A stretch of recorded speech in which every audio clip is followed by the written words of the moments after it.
Welcome to Dragon's Eye Farm on the big island of Hawaii, and special thanks to Master Cho and his family for sharing the gift of Korean natural farming, the method we use here on the farm to raise our chickens.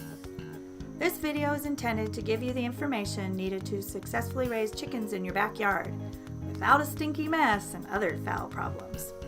Get ready, here come the baby chicks. These chicks are 3 days old. Like many people in Hawaii, we ordered them from a hatchery on the mainland. The chicks are boxed and flown to Hawaii, kind of like having the stork deliver. Check your local feed store. Many bring in chicks from the mainland, so you don't have to do the ordering. Oftentimes there are flyers on the feed store bulletin board advertising locally raised chickens as well. Buying an incubator is another way to go. Eggs take 21 days to hatch. Ultimately, once you've fallen in love with your chickens, you might want to create a space for a brooder hen who will sit on the eggs the old-fashioned way. You can see their home is under the eave of the barn. We put wheels on the bottom of the house to make it easier to move and started calling it the Chickmobile. Okay, time to scan down Master Cho's checklist and see how we're doing. Master Cho will say the same thing no matter what kind of animal is being confined to a cage. To promote good health and happiness, you must provide the basics. A safe and secure location. The Chickmobile is small, and I like to keep it close to where I work all day and where the kids are. The chicks will stay here for about 5 to 6 weeks before moving to their permanent home. Being so close, I'll check in on them often throughout the day, and so will everyone else at the farm. Having the chicks close affords an amazing opportunity to bond and learn about the nature of chickens. You'll be successful even if you aren't able to be home during the day, although you will need to add extra consciousness about several factors like the sun, rain, food, and drinking water. Good ventilation and airflow. We're doing good. The eave is high. The Chickmobile has plenty of air coming in from the sides. If it gets too windy, I can put a comforter over part of it to block the wind. Always remember to leave a gap for ventilation. Access to sunshine and shade. This can be a bit tricky. The foundation of the adult cage is oriented with sunshine in mind. For this mobile unit, you'll need to circle around your house to pick the best spot. A porch, a patio, or carport would be good spots. You don't want the sun to be too blocked, but you'll have to be careful about direct sunlight. You may harm or kill your chicks if they're left in full sunlight with no way of retreating to cool shade. The sun shifts significantly from morning to night and travels differently in the summer versus the winter. Check in several times to make sure that the place you've chosen is a good one. It's okay to have no direct sunlight, but bright daylight is required for healthy chicks. We chose to put our Chickmobile where the sun is good, not the best, but where it will get visited most often. Animal enclosures need to be protected from rain. For several reasons, natural farming animal shelters need good protection from the rain. For the babies especially, if they get wet, they very well may become too cold and die. In nature, older birds can handle the rain. The young ones would be hiding under their mother's wing. When the chick gets wet by accident, we hold it close to us wrapped inside a towel until it's dry. The other reason for rain protection is that the moisture of the floor needs to be controlled. Too much moisture and the floor will rot. It will become stinky, fly-ridden, and unhealthy. I keep the Chickmobile where there is little chance of rain blowing in. Access to water at all times that is clean and not smelly. So here, let's go and check the water. You do that by first making sure the water container isn't empty. Second, you put your nose to the water. The waterers we like best are made with chicken nibblers. Here they are. The chicks peck at them and the water automatically comes out. The water never smells bad with this method. In a pinch, you might use a bowl of water with a rock inside.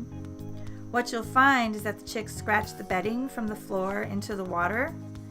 When you go to smell the water, it will smell foul, all right. I find that a bowl like this could be changed about 10 times a day. These upside down bottles are much better than bowls with rocks, but they too get bedding scratched into the bowls. You'll find that these units can stand to be cleaned out about 10 times a day too. As they say, the nose knows. Even though the chicken nippler is a bit more expensive to create, it is so far superior, that is what we recommend. If you are leaving your chicks for a day and cannot change their water, I imagine that your chickens could die using the bowl and rock or the upside down water bottle method. Fresh, clean water is very important. To be fed on a regular schedule. An entire section is devoted to the special feeding requirements for the baby chicks. For day 1, I look and see an abundant amount of uncooked organic rice. That is good. Natural and well-maintained floors. Our houses for adult birds are open to the ground, which is what Master Cho recommends. However, our chickmobile has a plywood bottom. It has earth, IMO, biochar, and dried cut grass added. All of that will be explained in detail later on. For now, I look and smell. Smells good, and I see no signs of flies or moisture collecting anywhere. Always check with your hand in and around the water containers for moisture buildup. You may need to stir the bedding up a bit, moving some of the dry material to the wet spot and shifting the wet material into the open space where it will dry. In extreme cases, you might need to take out the wet portion of the bedding and add fresh. Temperature control. In the early days, we were told that we needed to keep a light on at all times, day and night, for the baby chicks to huddle under and keep warm. Master Cho is adamantly opposed to that practice. The light will drive them crazy. DNA program, he contends. At nighttime, and sometimes during the day, the babies would be in the dark, under the wing of the mother. To simulate that experience, the design of the chickmobile has one end that is solid wood with a black curtain hanging in front. The curtain is cut into the shape of feathers. Behind, the curtain is warm and dark. The chicks will go there and huddle together for warmth. In cold times of the year, the floor will need to be thicker so that the living floor will produce more heat. Master Cho suggests to raise at least 12 baby chicks at one time. That way they can huddle together to form one big mass, sharing their heat. In colder times, maybe you would need more babies. It's a nice warm Hawaii summer, and this most recent batch of 5 is doing just fine. So if your baby chick house is set up correctly, you won't need artificial heat. In general, Master Cho sheds light on many practices in the plant and animal world that he contends rear up the young to be weak and unhealthy. Feeding will be the next biggie. Observe and learn the unique DNA requirements of each animal you presume to raise inside a cage away from nature. The challenge given us is to provide for each and every detail of that nature as best we can. Chickens are not fish. They live on ground, not in water. It may sound obvious you wouldn't try to raise a chicken with your fish inside the fishbowl. But how many chickens are raised the world over without the opportunity to scratch at the ground? Almost as bad as raising a fish out of water. A chicken cannot be truly happy and healthy in wire-bottomed cages. Other expressions of the chicken's nature: chickens take dust baths. Chickens roost. Chickens take sun baths. Chickens like to lay eggs in dark, protected places. Chickens need access to small stones, which they eat. The stones become lodged in the gizzard, becoming the mechanism that grinds up the food a chicken eats. Chickens know when to eat clay in order to manage for good health. Here's a bowl of grit, here are some minerals. Soon roosts will be added. Appropriately sized social living units. This has turned out to be a very interesting and revealing aspect of the chicken. For adult birds, Master Cho specifies that 165 birds can occupy a space 12 feet by 30 feet, assuming they are egg layers.